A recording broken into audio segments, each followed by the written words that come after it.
সদৌ সম্প্ৰীতি দিহানাম প্ৰতিযোগিতাৰ শ্ৰেষ্ঠ দললৈ আগবঢ়াইছে 11,111 টকা স্বৰ্গীয় চন্দ্ৰধৰ বৰুৱা স্মৰণত শ্ৰী পংকজ বৰুৱা ডাঙৰীয়াই।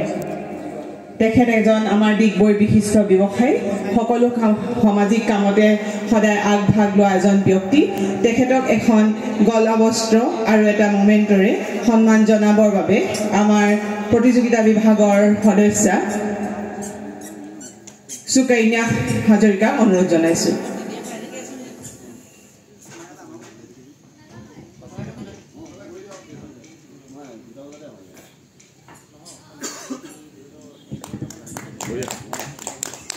দ্বিতীয় শ্ৰেষ্ঠ দলৰ মাননী হিচাপে 7,777 টকা আগবঢ়াইছে স্বৰ্গীয় আনন্দ শইকীয়া আৰু স্বৰ্গীয়া ৰূপা শইকীয়াৰ স্মৰণত তেখেতৰ পুত্ৰ শ্ৰী পংকজ শইকীয়াই। তেখেতক এখনি গলবস্ত্ৰ আৰু এটা মোমেণ্টো আগবঢ়াবলৈ মই কুকি মঞ্জুৰী বৰুৱাক অনুৰোধ জনাইছোঁ।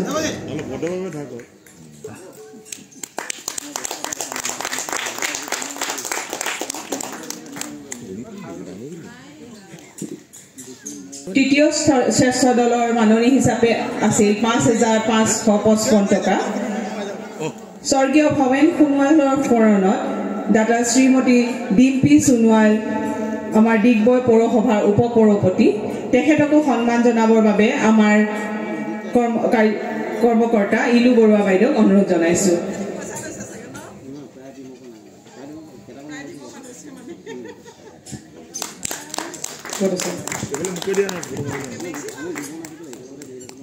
মই তৃতীয় পুৰস্কাৰটোৰ বিষয়ে ক'বলৈ লৈছোঁ, নাম ঘোষণা কৰিবলৈ লৈছোঁ। তৃতীয় পুৰস্কাৰ পাবলৈ সক্ষম হৈছে দল ইয়াৰিংগম। সকলোৱে জোৰে হাত চাপৰি দিয়ক। দ্বিতীয় পুৰস্কাৰ পাবলৈ সক্ষম হৈছে মায়াবৃত্ত আৰু প্ৰথম পুৰস্কাৰ দেউকা। ৰাতি কালিৰ পৰা নিশ্চয় এইটো দলে মোলৈ ফোন কৰি আছে, আজি অকণমান সময়লৈকে ফোন কৰি আছিল আৰু লাষ্টত তেওঁলোকে সুন্দৰকৈ আমাৰ আগত দিহানাম পৰিৱেশন কৰিলে আৰু বিচাৰকৰ চকুতো তেওঁলোকে প্ৰথম স্থান পাবলৈ সক্ষম হ'ল। এতিয়া মই তেখেতলোকৰ আচল পৰিচয়টো দাঙি ধৰিবলৈ লৈছোঁ। এইটো হৈছে আমি আজি দিয়া উপনাম দেউকা, মায়াবৃত্ত, ইয়াৰিংগম আৰু তিনিওখনে মহান কিতাপ। সেই তিনিখন কিতাপৰ নামেৰে নামাংকৃত দলকেইটাই আজি পুৰস্কাৰ পাবলৈ সক্ষম হৈছে।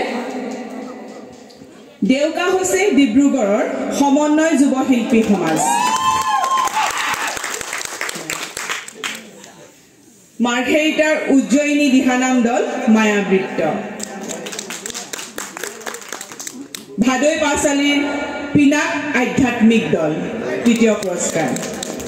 গতিকে যিহেতু আমি পুৰস্কাৰসমূহ ইয়াত আজিয়েই মঞ্চত প্ৰদান কৰি সমন্বয় যুৱ সমাজ শিল্পী সমাজ ডিব্ৰুগড়ৰ পৰা অহা দেউকা দলে আজুৰি দিলে 11,111 টকা আমাৰ প্ৰয়াসৰ উদ্যোগত অনুষ্ঠিত অসম পুথি প্ৰকাশন আৰু বিক্ৰেতা সংস্থাৰ সহযোগত ডিগবৈ ৰাষ্ট্ৰীয় গ্ৰন্থমেলা 2024ৰ সদৌ সম্প্ৰীতি দিহানাম প্ৰতিযোগিতাৰ প্ৰথম পুৰস্কাৰ আগবঢ়োৱা পংকজ বৰুৱা দেৱক তেখেতক এই পুৰস্কাৰটি দেউকা দললৈ আগবঢ়াবলৈ অনুৰোধ জনালোঁ।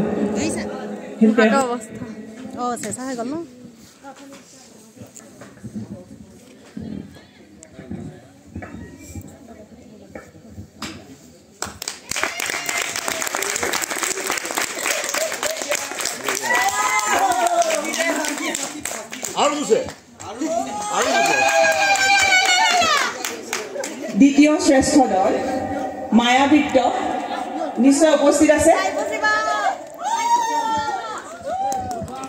যোৱা সবে যোৱা দুজনীমান যোৱা। মাৰ্ঘেৰিটা উজ্জয়িনী দিহানামৰ দল আজিৰ নাম মায়াবৃত্ত। দ্বিতীয় শ্ৰেষ্ঠ দলৰ পুৰস্কাৰটি আগবঢ়াইছে শ্ৰী পংকজ শইকীয়া। তেখেতক পুৰস্কাৰটি আগবঢ়াবৰ বাবে অনুৰোধ জনাইছোঁ।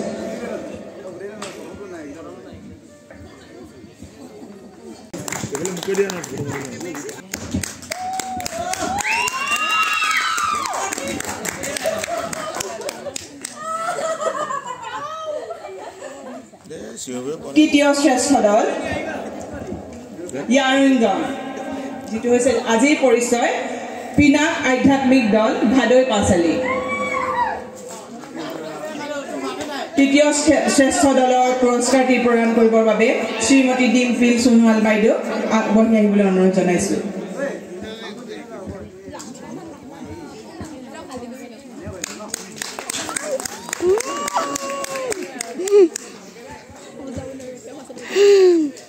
আমাৰ ভিডিঅ'টো বনাই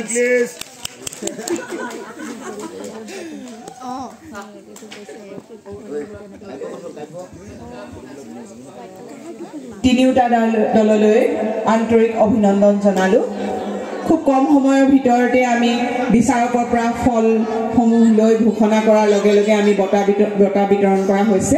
গতিকে যিখিনি মানপত্ৰ প্ৰদান কৰা হৈছে তাত তেওঁলোকৰ প্ৰত্যেকজন দলৰ সদস্য লিখি দিব পৰা নহ'ল। গতিকে দলৰ প্ৰতি অনুৰোধ, তেওঁলোকে যাতে তেওঁলোকৰ দলৰ প্ৰতিজন সদস্যৰ নাম লিপিবদ্ধ কৰি নিৰ্দিষ্ট ব্যক্তিজনক সেই মানপত্ৰ প্ৰদান কৰে। সকলো যদি বেয়া নাপায় আহক ওপৰলৈ উঠি আহক। বিচাৰক ত্ৰয় কৰিছিল, প্ৰতিযোগীসকলে যি চিত্ৰ অংকন কৰিছিল সেয়া শুকুৱাও নাছিল। গতিকে আমি কালি বিচাৰকৰ হাতত প্ৰদান কৰিব পৰা নগ'ল।